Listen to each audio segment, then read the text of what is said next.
Welcome to I Hate It Here, the podcast for HR and people professionals, making the hardest job in the world just a little bit easier. I'm Hebba Youssef.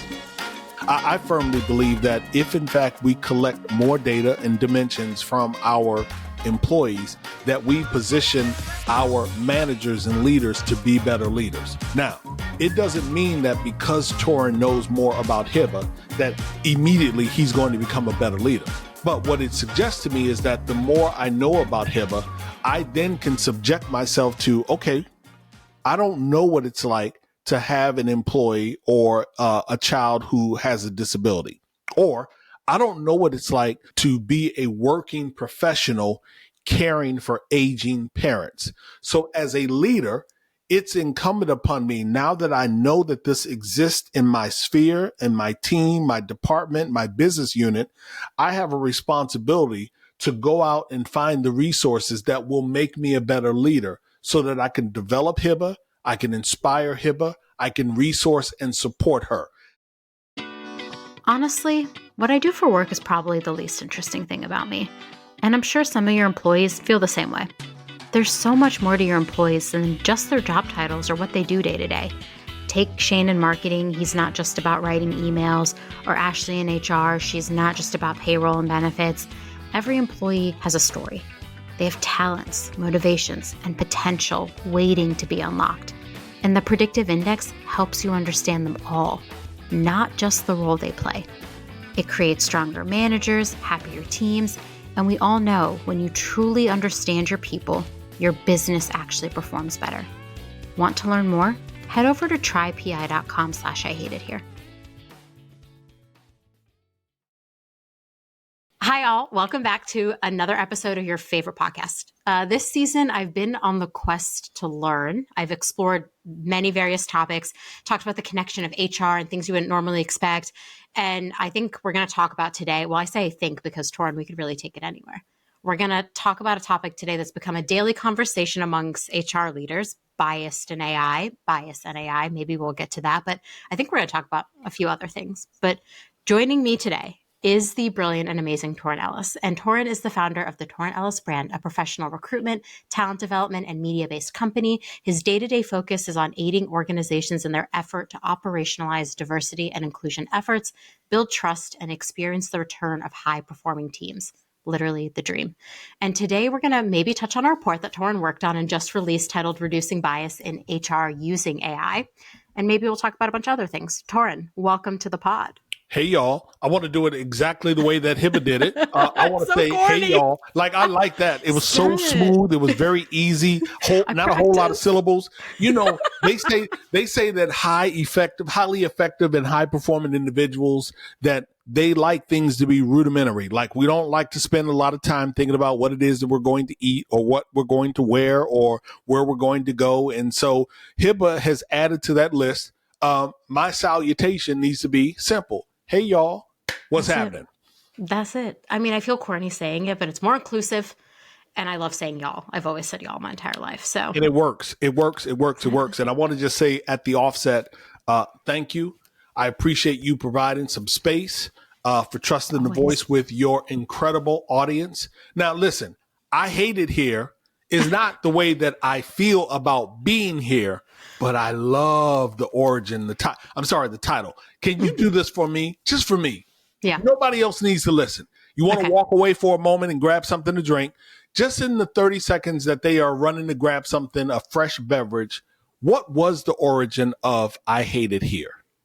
It was a feeling I felt so often all the time.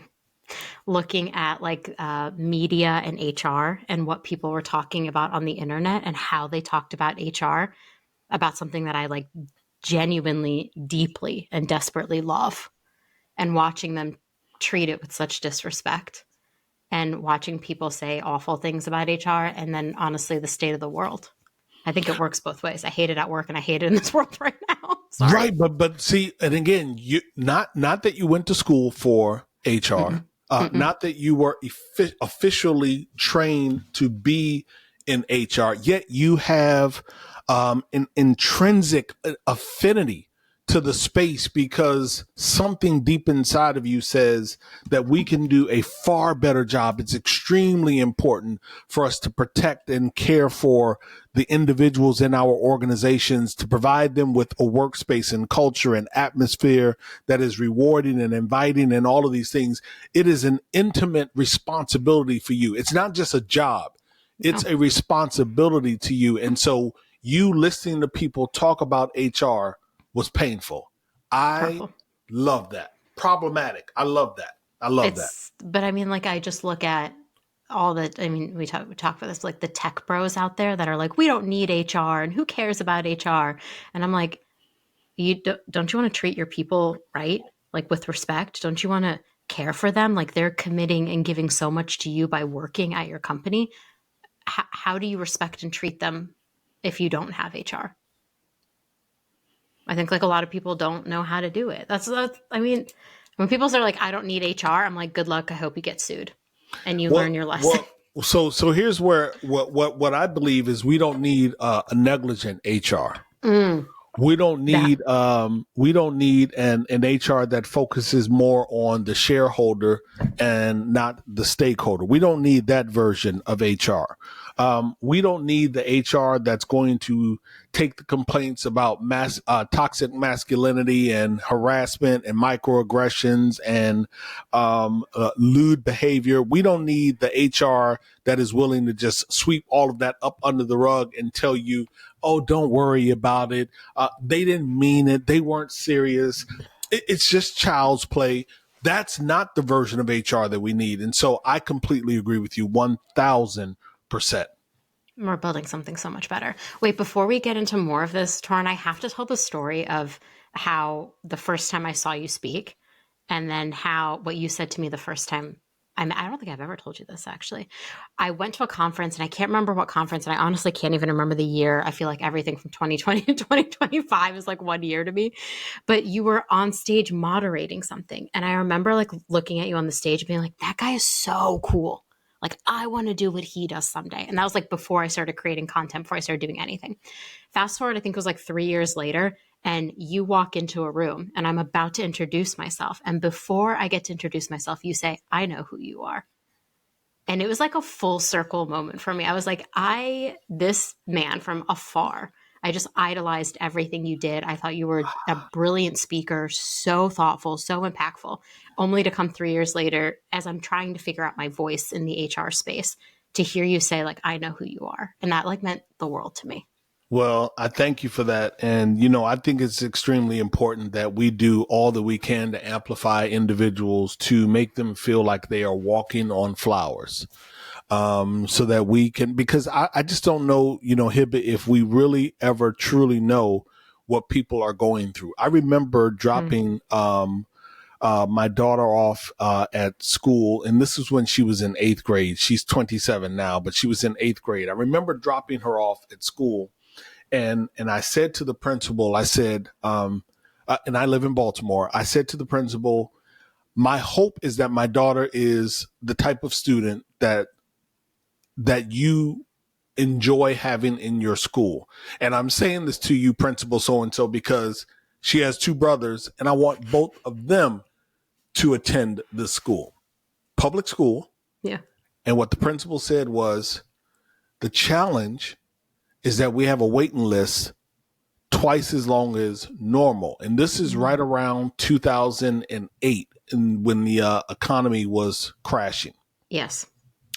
And this school is in an area where the homes are easily 650, 700,000 to a little bit more. Right up the street are 3 private schools from where my daughter was going to school. 3 private schools that are $30,000, $40,000, $50,000 a year for kindergarten. And so she said, you never know what people are going through. She said, these people in this neighborhood, while they are an expensive neighborhood, they're not trying to spend 40, 50,000. They're now on the list to have their child in public school. I say that to say we never know what a person is going through. So my goal is to try to show up and be a positive frequency or spark for any and everybody that I collide with. And so on that particular day, My aim was to make you feel special then, just as it is to do that now. And you definitely did it. Like it's the doubt sometimes that you have or you experience. Like you could be the most confident person, I think, and still doubt sometimes your ability. I just think it's like a humbling time. Like I don't know if that's like a humble thing or an ego thing. I don't know. Sometimes I do doubt my abilities, and I do have to like think through why is it that I'm doubting it. And in that moment, you made me realize maybe I didn't need to doubt myself so much. That maybe my Absolutely. words were reaching people who needed to hear it or felt the same way I did. And in They the early absolutely are. days, people were like, why would you ever call it I hate it here? That's so negative. And I was like, actually, I'm like a really positive person. Like That's I right. have like been through some shit in my life where I'm like, I need to be grateful and have positivity in my life because like keeps me going. And I'm like, I think that you can be at your core a hater, and that's not a negative thing. You That know, as I maybe if we said, hated things more, we would change them. Sorry. so no, that's good. I didn't mean to talk over you. As I'm No, listening please. to you right now, I am literally saying to myself that I am going to send my dear friend in London a message the moment we get done recording, because you have to have her on your show. I'm not even going to say her Bring her. name now We'll make it because I happen. want people to be surprised when the episode drops. Okay. And I want you two to record and then people to come back to this episode and say, he said he was going to do it. I got to get her and you together because, oh my God, the firepower. Is she also a hater? I love being a hater. I'm not saying anything else about her, Hebba, because okay. I don't want to give. I'm going to share with you when we stop recording, and when you read, yeah, when you read, you are going to say, "Oh my gosh!" Okay, trust me. Trust Can me. you also put me in touch with Kendrick Lamar? I would love to know if he would like to talk about how much he hates life. Got you. I got it. I'm kidding. I'm just texting him casually. Hey, you like really hate things. I also really hate things. Maybe you should talk about HR with me. Absolutely. Absolutely. All right. I'm coming off the high of the Super Bowl performance this weekend where like first of all, I've seen Kendrick Lamar 5 times live. I talk about it. I saw him way back in like 2013. I think one of his earliest festivals. I love the man. I think he's a lyrical genius. He has a Pulitzer Prize. So then to see him on the stage and watch him command a performance unlike anything with such deep messaging, I've just been riding that high all week. Yeah. So let me say, I looked at a post. Kendrick, he handled his business. For me, he handled his business. And I can certainly appreciate, those individuals. And I say those purposefully. I want you to follow me. Okay. I can appreciate those individuals that could not connect with the music or the performance. Yep. I get it. Not for you. For me, I like an individual who understands how to master that delivery, can give he is absolutely at the top of his game. But Yes. here's what stood out for me more than the Super Bowl performance. And I'm going to see if I can find it as I'm talking to you. It was a LinkedIn post. And this particular person focused on Serena Williams doing the dance. Okay. Now let me share with you what the person was saying. I'm not going to read the post to you, but her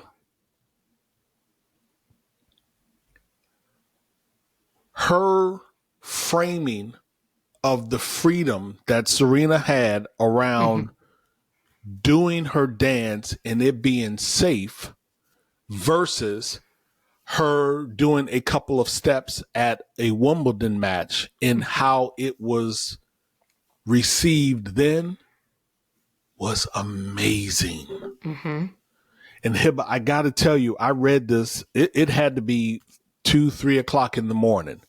And now once I read this, I'm like, oh, I can't go back to sleep. I'm now up for another 2 hours because it's got my brain moving. And that's the beauty to me around diversity and inclusion. When you have different individuals that are contributing to the conversation, when you have them sharing with you a parade of their thoughts, their perspective, how it is that they process and see a certain event. Like for me, no exact first of all, I don't watch football. So I watched the Super Bowl performance the day after on YouTube. For me, it was Serena showing up, doing the crip walk, and I'm captivated by the entire beef that was taking place last summer. And I'm like, oh, Serena's out doing her thing. No problem. Didn't think anything else of it. Same. Nothing. Yeah.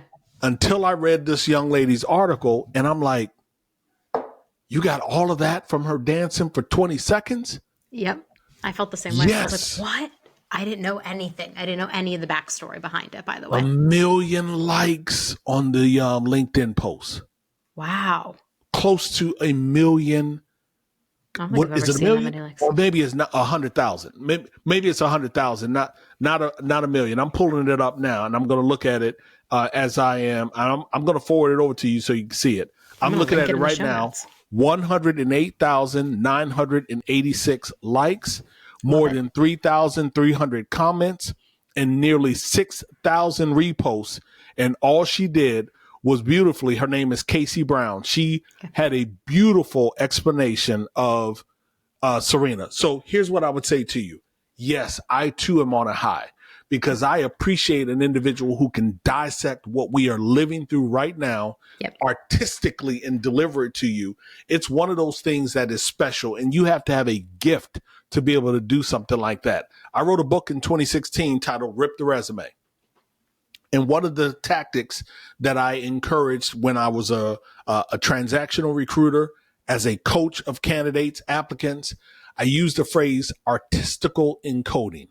Artistical encoding.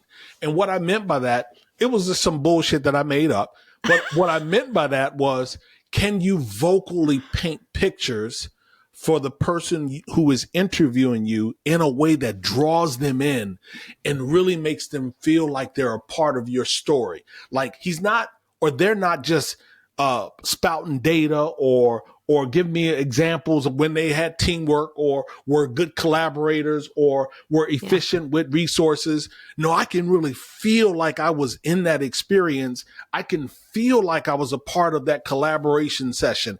I could feel like I understand why Hebba did this to. I want artistical encoding. When I watch Kendrick, that's how you feel. Artistical encoding. I lived that. I could feel it. So I too feel like the brother is the greatest of this time. It was just and we'll get to this in a second, in a time where the world has felt like it's on fire for a while, and especially the last few weeks has ramped up, I think, in a lot of people. It was so impactful to watch that performance and watch it be celebrated. And so when people were like, I didn't like it, I was like, okay, fine. Like, you don't have to like everything I like. But in a time and age when we're having like really tough conversations, when horrible things are being said, like, can we not just appreciate that this person put on such a good performance? Yeah. So, I will tell you, one of my former employees, I only worked in corporate America for 4 years. And this is not a person that I have constant communication with. I just happened to open up Facebook on Monday, and it was the post that was at the top. And his comment was, I hated the performance. And so then I smiled, and I was like, that's so-and-so. Cool. Tracks. So now I started to look at other comments, and it only took a moment for someone to say, Kendrick was a DEI hire. And so again, Hebba, that's why I say it was under the category of people that didn't like it, all stripes, all professions, all economic groups. I had a variety of people as I was scrolling through Facebook. Yeah. I didn't like it. Cool. No problem. You don't like the music? No problem with that. But it's the categorization. It is the promulgation of this hyperbolic, disingenuous tone towards diversity and inclusion that is extremely problematic and dangerous as far as I'm concerned. And so that is the reason why no matter what is happening, I am going to be a warrior. I'm going to be unbothered. I'm going to be unapologetic and continue to speak in the face of injustice, because Kendrick, if in any formula you can equate Kendrick with mediocrity, I don't know I don't know what math equation you are working with. Yeah, the man has a Pulitzer Prize and is a genius. That. It was really like it was really hard, and I don't know, like just opening up Twitter and seeing people say awful things. I did not open Facebook. Everyone told me the hate was happening on Facebook, and I was like, I can't open this app. I hate Mark Zuckerberg. That's a conversation for another day. I'm just not pleased with him lately or forever. And so I was like, I'm just gonna open up Twitter and see what's going on. Even Twitter, like awful things are being said, and I'm just like, what? Where have we come to in society Yeah. where this is how we're gonna behave? Yep. Yep. And that's the part that I think disappoints me. Like I always knew, like I'm not silly, I'm not naive. I know how people think. I understand bias, I comprehend prejudice, like I understand all that. But sometimes I look at people and I'm like, what is wrong with you that you can't even just be happy for somebody? But do you understand it, Hebba? Do you understand it because of personal experience? Yeah. Do you understand it because you've lived it through the proximity of others? If you're comfortable responding to that, Yeah, how of is it course. that you understand it? I think like, so I grew up in the South of Virginia, and we'll call it the South. I'm using quotation marks because when I tell people Virginia Beach is the South, they're like, no, it's not. But it was a very red district. And I grew up in the South after September 11th, where my mother and my sister both wear headscarves. We're Muslim. And the amount of just awful commentary I heard after September 11th, I was what, sixth or seventh grade? Should age me right there. And teenagers are mean. And so I experienced my own form of prejudice of people saying awful things to me, like, oh no, don't make her mad, she'll blow up. I distinctly remember this. I actually opened my high school yearbook recently, and the amount of comments that referenced me blowing myself up, there was a lot. So like, and Wow. but that, so I think for me, I had always felt like an outsider. I had always felt different. And so then when you enter the workplace and you start to see other people treating other people differently, unconsciously or consciously, it's like when you're at the eye doctor and they click the glasses in place. It's like your eyes get sharper and sharper to what other people are experiencing. And so it's like, I will never say I've have just as bad of an experience as Black women or Black men or Latino women or Latina men, because we know historically all the data shows they are treated the worst. But I have so much empathy for them. And that's why I think I get so angry when people mistreat underrepresented groups. I'm like, I know a fraction of what that feels like, and people know it's so much worse. And I just don't know why we would treat people that way. I mean, Yeah. I know why, but that's why I think like I will never stop fighting for better treatment at work, because I've been mistreated at work. I feel like every Black or brown woman I know has a story of how she was treated terribly at work, or even the Black women are aggressive stereotype, which makes me so angry.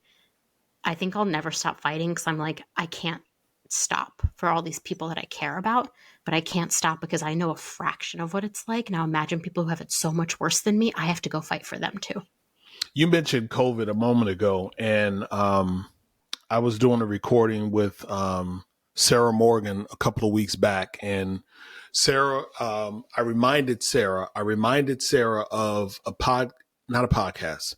I reminded Sarah of a broadcast recording that we were doing for RecFest, and this was during COVID, and so it was virtual, and it was a panel of 5 Black women, grown Black women, not young 20-year-old Black women, grown 38, 40, 45-year-old Black women. And this is in 2021, first year of COVID.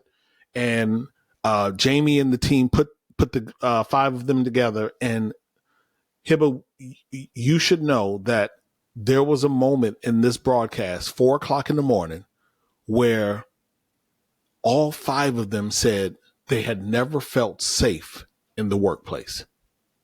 I'm not surprised. And I will tell you, as I told Sarah a couple of weeks ago during the recording, I feel when I remember that, I feel in that moment the same way that I felt at 4:00 in the morning when they said it. I said, how is it that these 5 women, talented, capable, how is it that they've never felt safe in the workplace? And so one thing that I really, really live by is it's a saying from Cornel West, a condition of progress is to allow those that are suffering to speak their truth. Mm-hmm. It's not of me to challenge them, to ask them. It's not of me to say, Hebba, well, what were your experiences? Or that can't be that bad. Or what your mother and your sister experience is not enough to impact you. It cannot be of me to make that prediction or that assumption or that conclusion for you.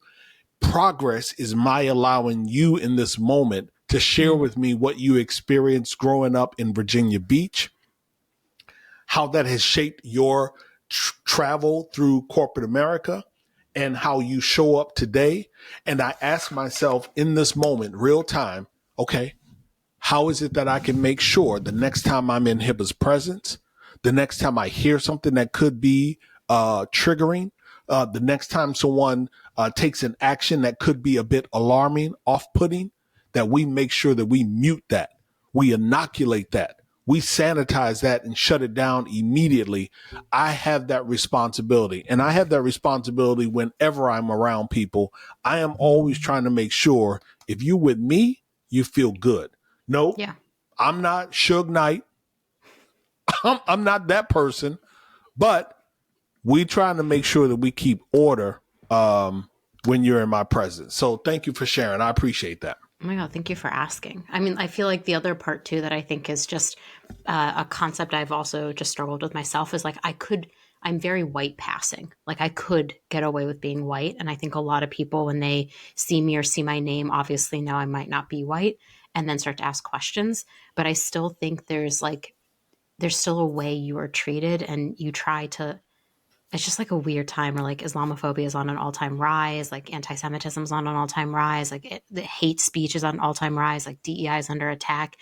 It just feels like there's more to people, what you said at the very beginning, than just what you see when they show up. That's There are right. stories you don't know, people like religious beliefs, sexual orientation, neurodiversity. You can't ascertain that by looking at someone.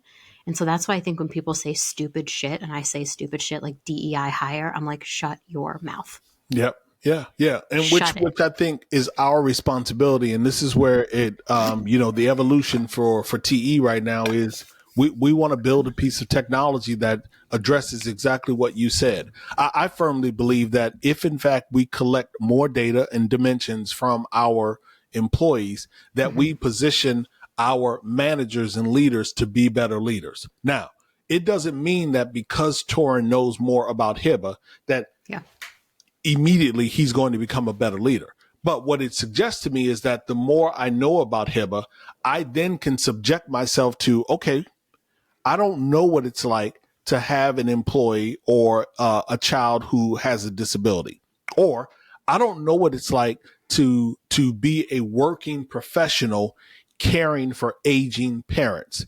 So as a leader, it's incumbent upon me now that I know that this exists in my sphere and my team, my department, my business unit. I have a responsibility to go out and find the resources that will make me a better leader so that I can develop Hebba, I can inspire Hebba, I can resource and support her. I can do that if I submit myself to a journey of learning. That could be an academic paper. It can be research. It can be an article from one of the plethora of magazines. It could be a conference, an event, a summit. It can be something. It could be a class from YouTube. I don't care what it is. How can I be a better leader? The only way that I can get there is because I need to get trust with you. Are you trusting me enough that you're willing to share more of your dimensions so that it allows me to unearth that curiosity to help support you? What are we missing? We're missing trust in our organizations, and we're missing trust because we are taking a position of plausible deniability. I don't want to ask, and because I didn't ask, I didn't know, and because I didn't know, I'm not responsible. That is not the way that we build high-performing teams. A job title doesn't define who someone is. There's so much more to someone's story than what they do for work. In fact, I often say what I do for work is probably the least interesting thing about me. And I bet some of your employees may feel the same. Jamie in IT, she's not just about fixing tickets. And Mike in sales, he's more than hitting quotas. Every employee has a story. Every employee has talents, motivations, and potential waiting to be unlocked. And that's where the predictive index comes in. PI helps you understand the whole person, creating stronger managers and happier teams. And we all know when you truly understand your people, your business can actually perform better. Check out trypi.com/IHateIt here to learn more.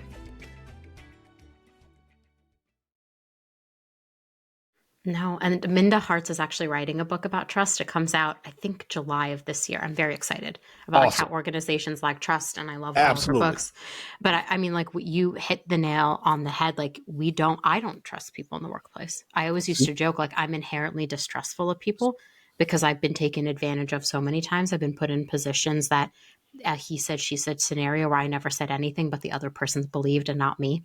And I can't help but think like, is that identity based? Like, why does that happen the way that it happens? Like every brown and black woman I know has a story about not trusting someone at work. It's honestly scary.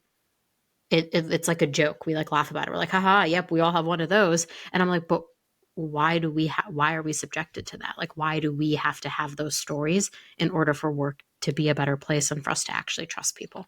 And, and I will say, and that, again, that goes to the reason why we wrote the report, just to throw that in there, reducing bias in HR using artificial intelligence. It was because I firmly believe, despite all of the challenges and all of the red flags as it relates to artificial intelligence, despite the fact that promulgation and escalation of the technology is happening at a pace that is hard for any of us to keep up with. Despite all of that, I do believe that we can deploy the solutions and we can do it in a way that does not continue to perpetuate harm.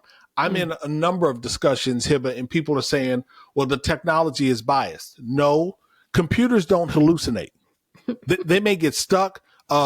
The cursor may kind of spin red or whatever the case may be. Yeah. But that just means you turn the damn thing off and turn it back on and reboot, and we ready to rock and roll. Computers don't hallucinate. Technology, the computer is not biased. It's us. So we have to work with how is it that we are looking at data governance and data maturity and data provenance and integrity and security and risk. How are we doing human-centered design and really focusing on making sure that the solutions that we are developing and deploying are ethical, they are technically proficient, they're good for business, good for the community. How is it that we are keeping humans in the process and not necessarily pushing them to the perimeter or the border when the decision is being made? How do we work together with the technology? So for me, that's why I built it. And I believe, honestly, Hebba, if we do a good job of deploying some of these solutions, that we can increase trust in our respective organization. I don't disagree. What inspired this report? So for those listening, Torrin, I'll link it in the show notes. You wrote this amazing report about reducing bias in HR using AI. What inspired all of this? You just wake up and you're like, I must fix this problem. Yeah. So part of it is, I'm going to be truthful. Part of it is I struggle with standing on stage today because I don't know. Let me say it in a different way. Back in 2022, I was about to hang my hat up. I was like, look, I done almost all of the big conferences, not all of them, but I've probably done 80% of the large HR conferences. I've done a number of other sized conferences. I've, my brand and influence as it relates to speaking, that's cemented. What I don't know is, are people actually taking action when they go back to their workplace? I don't want people just revved up and excited and feeling good. I want people to wrestle with what it means to be human. Torrin said a couple of things, and so I am challenging myself to say, what is it that I might do differently? So, Hebba, I struggled after 2022. I wasn't really excited about speaking. So in 23, I just went through the motions. In 24, I definitely was kind of going through the motions. And so the inspiration for me is I need that next evolution of who I am.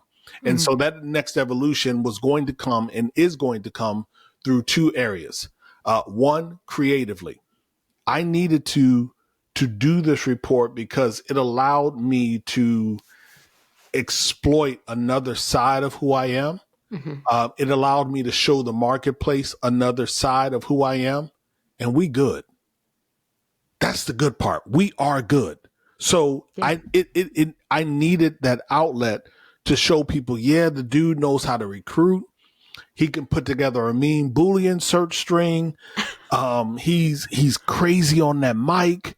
But does he have what it takes to create research? Yeah, Yeah, we you do. We do. So that's what inspired me. I need that next evolution. I needed that next challenge, that next thing that's going to make me say for the next 5 or 10 years, I'm going to run at 150 miles an hour. And so that was the genesis for reducing bias in HR using artificial intelligence. I love it. I mean, I'll link the report in the notes. Anyone can read it. I've read it. I mean, like, it's brilliant. It's really important for us to talk about this because every time I bring up AI in HR, someone's like, but it's biased. But it's biased. And I'm like, okay, if you're going to say that every time I bring up AI, like, what are you going to do about it? What are we going to do? Like, We're solution driven. we are solution. Like, if there's one thing to know about me, it's I'm going to give you a solution. Sometimes it's my biggest fault where I just don't listen to people's problems. I jump to trying to solve them. I'm working on that personally. Like, I'm working on listening to the problem before I say, do you want my solution? But I like that you did that because I'm tired of hearing people be like, I can't use AI, it's bias. Or we shouldn't recommend it, it's bias. And I'm like, we can't caveat everything with its bias. I should just caveat everything in my life with its bias then. Yeah, we didn't want, and certainly I'm not taking an irresponsible position. I, again, know that we have some things around AI that we must address. I mentioned them all a moment ago. I don't need to repeat them. Yes, we are going to write a report that exploits some of the negative gaps, the holes, the challenges that we have with artificial intelligence. We will explore that. We're going to revisit reducing bias in Q4 of this year to see what has changed. But you nailed it. You nailed it in your description. We had to go positive because we knew. And there's this saying, whenever white America catches a cold, Black America catches pneumonia. I don't know if you've ever heard that saying before. No. So all I'm saying is I could not afford to write a report that further alienated HR professionals while tech bros and dudes and founders are pushing the boundary of this technology. I needed them to be involved in part of the process. So it had to be a positive angle on this particular installation. I love that because right now the tech bros are feuding. Elon Musk is telling Sam Altman he'll put a bid in for OpenAI. And there's just like silliness happening across the board where these bros are just trying to show their power and everything. And it's kind of interesting to watch and also terrifying. It absolutely is. I mean, you just had someone from OpenAI quit a couple of weeks ago. I mean, people quitting is not alarming. It happens with all organizations, but how and why, or shall I say, what the individual said when they quit. And basically they said the rate at which we are going, they are not certain that we are going to have a humanity to address in a period of time. And not that humanity is going to be extinct, but they went on to talk about the harm of artificial intelligence and some of the ideas and conversations and journey maps that they have been privy to. And so it caused them concern. And from a conscious standpoint, they had to walk away. And I'm asking a question. Listen, I'm not trying to indict the individual. I'm asking a question. Did you walk away after trying to change it, to slow it down, to stop it? Or did you just merely walk away? And that's part of the fight that we are in right now. And I know people have different tolerance levels, but the quitting is not going to do any of humanity any good. We cannot sit back and allow our administration to run roughshod over the HR community, over the talent acquisition community, over the corporate corridor. I need some people in the room that are willing to set the temperature and not be a thermostat, a thermometer. I need some people in the room that are willing to be a thermostat, and that may cost them something. Yeah. It may cost you a promotion. It may cost you a contract. It may cost you a collaboration agreement. It may cost you an endorsement. I need people who are willing to sacrifice if need be, because they are willing to stand up for the better part of humanity. And so I'm not willing to sit silent. I'm not willing to quit. I'm going to keep fighting, and I'm hoping that more people join me in the fight. Yeah, me too. I mean, that was just the rallying cry right there. And this is something I've been talking about a lot with my friends, is that there's this idea that like we exist in this capitalist structure, right? Where we have to make money. But capitalism is very individualistic. Like it wants you, Torrin, to be successful, you, Hebba, to be successful. And it doesn't want either one of us to care about each other's success, because then the system doesn't really work. And so I've been like really digging into this idea of like, how do we collectively make change? How do we build community? How do we support one another so that we can be those voices that drive that change? And I think it's just hard because everyone has something to lose. And I feel really privileged that I have achieved so much, but I could also lose so much. But I, at the end of the day, have to lie in my bed and know, did I live my values every day? And I know my core value is I'm going to fucking fight for what I think is right. Principle over technique. So I got to ask you a question. You bring up the word capitalism, and, there are always competing arguments around we're in a capitalistic society. And, I say to my mother all the time, my mother is very, very spiritual. And I say, listen, I get it. You want to pray and all of those things. And I do it. I do as well. But behind my health, how I generate income to care for myself and family and you and others is extremely important. Without my health, then I'm not prepared to generate that income. So my question to Hebba, how do you feel when you are in those conversations and people say we're capitalistic, or do you see it as a bad thing? Sometimes yes, and sometimes no. Explain. It's hard because if you're asking me, like, let's use the example of a company. A company is about to run out of money. And in order for it not to run out of money, they have to lay people off. And I'm in the conversation. Obviously, I want people to keep their jobs and have a disposable mean of income. But I also need this company to continue to exist so that everybody else at the company can also make money.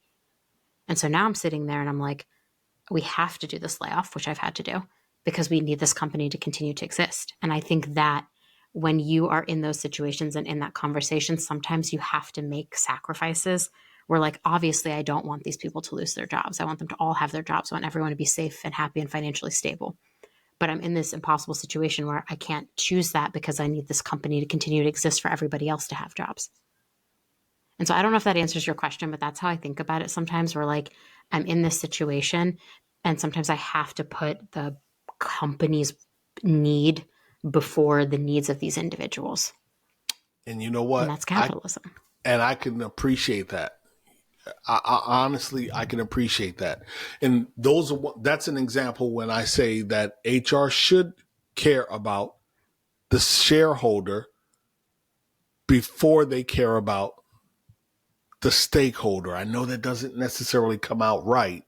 Yeah, I know what you mean. You have to. And so that's the way that I feel. Like, I feel like if we don't call it capitalism, then what are we going to call it? I mean, we can call it whatever you want, but you have to be able to there's got to be some form of barter or value exchanging hands, or I don't know. Just sometimes it's some of those musings that I go through as I'm moving throughout the day. So, Same. Yeah. But I'm like, I picked the role of HR. I'm in this company. I'm going to do my best to make sure we never get to the situation where we have to make these hard decisions. But like ultimately, I would be naive and quite silly if I didn't say sometimes I do have to prioritize the greater need of the company over the greater need of the individuals. That doesn't mean I don't care about these people at the company. That doesn't mean I'm going to try to do right by them. But HR sometimes is in this impossible situation where all of us care so much about everybody. We have so much compassion, so much empathy for everybody. But then also we have to be a part of some hard decisions being made and then executing hard decisions like layoffs. So then a couple of months back, an organization made an announcement that they were going to do away with a certain number of individuals. It was a little over 1,000 individuals. They'll remain nameless for the sake of the pod. Okay. And when they made the announcement that they were going to do away with these individuals, they also took the position that they weren't going to replace them because artificial intelligence could then do the job. It could do it for them. So where does a person like Hebba sit on those types of decisions? We're not going to continue to grow our workplace. We're not going to replace that talent. So that suggests to me that HR, it suggests to me, Hebba, that HR has a responsibility to have a more transparent conversation with their existing employee base, that the likelihood or the potential or the possibility of AI replacing you is here. This is the threat level, 10%, 20%, 50%. I think that HR should have a more transparent conversation so that people can do one of a couple of things. Well, we can begin to reskill. Yep. We can begin to put feelers out and think about how it is that we want to navigate this information. I just believe that we can, if we share with people, we put them in a position to make some different decisions. Yep. What's your position on that? 100%. Why would you not, like, if you do, and I think we're just like in the age of authenticity and transparency. Everything is authentic and transparent on the internet at this point. People are recording themselves getting laid off and going through these hardships. And I think that's amazing. But that also means as HR, we have to think about how does our job change in an age where the people we are trying to grow and cultivate also have an insane amount of transparency in the world. And so I think you do yourself such a disservice when you lie or try to mask things as an organization rather than come to the employees and say, hey, we've identified like 15% of you have jobs that we are considering replacing with AI. Here's how we're going to approach this as a company. And that's really scary. But the thing is, like, that is scary for CEOs and HR leaders to tell their employees. But I think we can't let these scary things stop us from doing the right thing. So, Hebba, oh God, I don't want to put you on the spot. I love this. I'm getting grilled on my own podcast. Hey, HR. What can we do to make it so that that's less scary? Not scary, but less scary. Are there any examples? Do you have any friends in your friend group, professional colleagues? Have you sat in on any TED Talks, any seminars, anywhere where people have been bold, more authentic, more transparent than they've ever been? They were afraid, yet it ended up being the right thing to do. Do you have referenceable examples of that happening? I don't know specifically because you never know what people are scared of. But I do think like we humans are scared of change. And so when you then are talking about making a change, it then scares everyone involved. Because you're like, how are they going to handle it? Like, people don't like uncertainty, especially in this day and age when it's so expensive to live in this world. You can't even afford eggs. Like, if you're talking about someone's continued employment, they're probably not listening to you and they're worrying, how am I going to pay for things? How am I going to live in this life if I don't have a means of income? And so I think that gets scary no matter what. But the way to approach it always for me is, if I'm scared about something, like, why am I scared about it? What is so scary about this thing?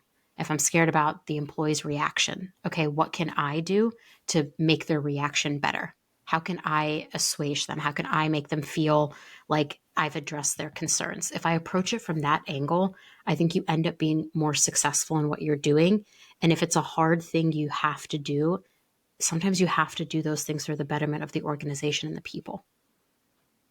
And I think like you yourself, I'm like this is funny. My friends who are listening to this are going to laugh. I'm a planner about certain things, not all things. I have a very laissez-faire attitude. If like it's the weekend, I'm like, I'll do whatever.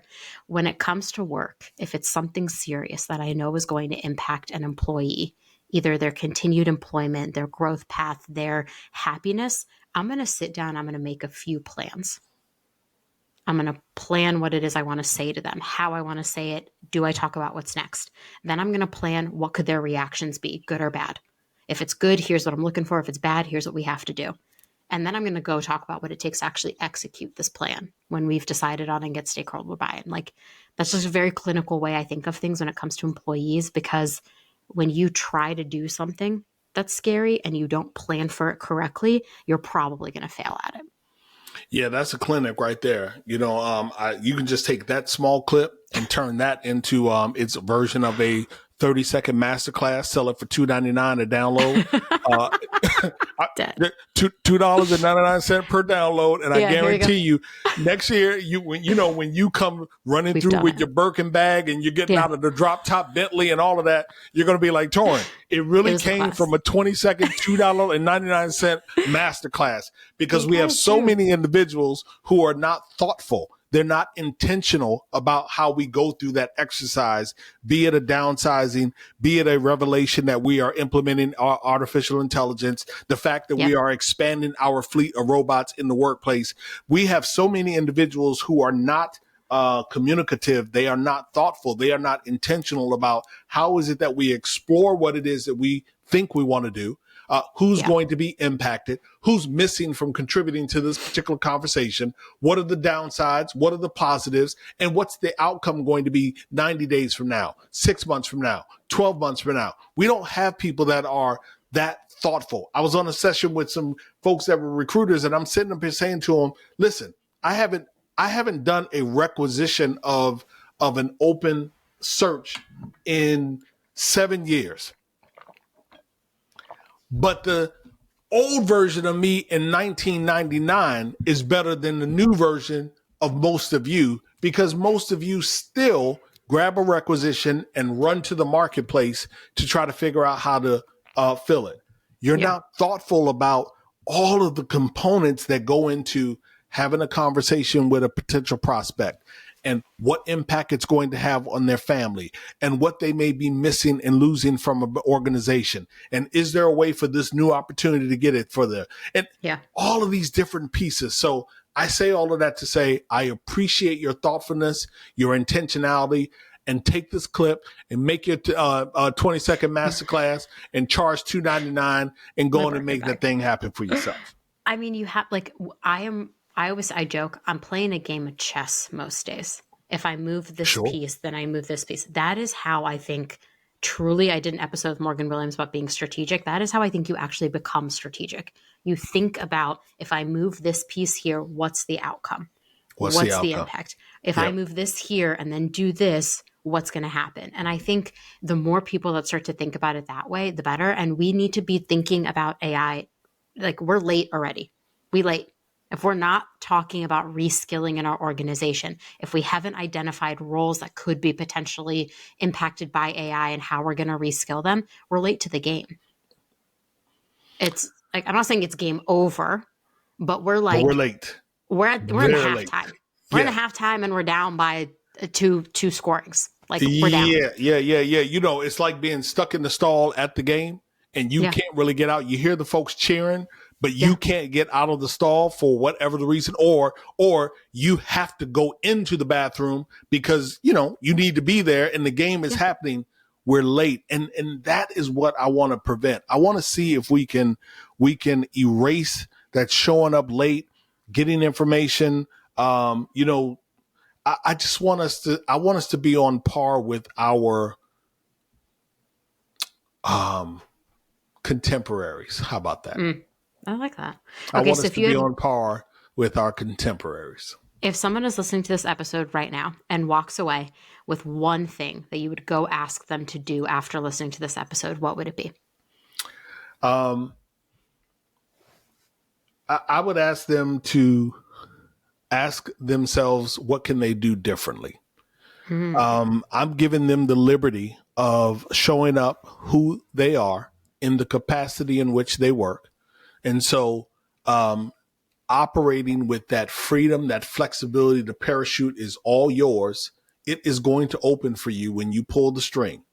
But when your feet hit the ground on Monday and you walk into your corporate corridor, when you situate yourself in your cubicle, what are you willing to do differently that pushes humanity in the organization? Are you going to challenge your communications strategy? Are you going to sit with people from corporate social responsibility and ask them, who are we giving money to and why?